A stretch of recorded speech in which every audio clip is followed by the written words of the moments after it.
Hey there, and welcome to the Jim Bob Drawing Show, where we draw cartoons and art just for fun. My name's Bobby Chu. And I'm Jim Bryson.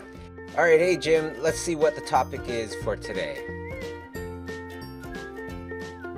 So we got fat. Nomad. Now this seems like kind of a more difficult. The whole entire word of nomad, I don't really have an actual kind of figure that comes to mind. Yeah, nomad is a weird one because it's just like someone who's like wandering and like a roamer. Yeah, so the idea for this was an idea from Nico. So the character, the mugwump, is this frog that goes around eating like whole villages. So he's a nomad. He just roams around looking for stuff to eat. So I thought it would be kind of cool to draw him. Yeah, totally. And this is from our show on Prime Video, Nico and Sword of Light, Emmy Award-winning show. But this character actually goes way back to our comic book app, because we made a comic book app, and that's what got us the deal to make the show and everything. So this is a really great throwback. Yeah, this was one of the first bad guys in the whole thing. Was this character inspired by anything in particular? Is there kind of like an origin story of how you thought up this character?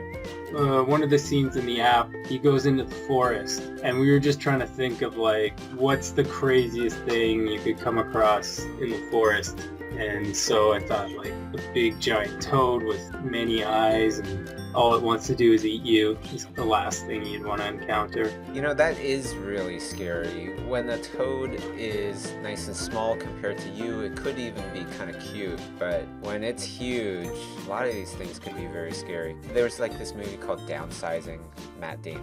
They downsize, and then all of a sudden they can buy the house of their dreams because they're really small and they can afford a luxurious dollhouse pretty much.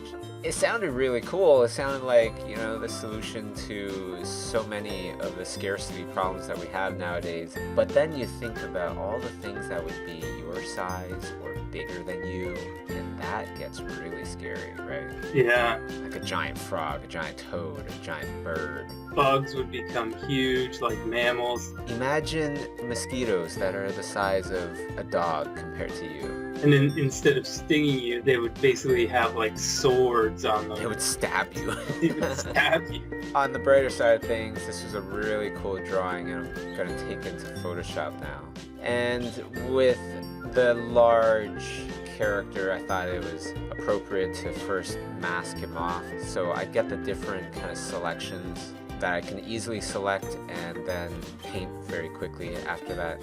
So I section it off into the creature, the mugwump, Nico, and then all the forest and all that stuff, I just left that as one selection as well. Now this one, again, there is the indication of the lighting scheme here. So you actually did a lot of the hard work for me, Jim.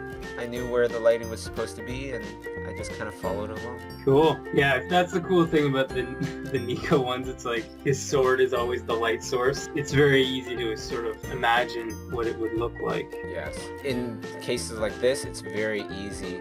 However, for the viewers, one thing to consider when you do have something glowing, like a lightsaber, a sword of light, or whatever it might be, and you have other light sources in the image, it's very important to think about which light source do you want to have the brightest, because if they all have equal amount of brightness, it really takes away from the overall effect of the brightness.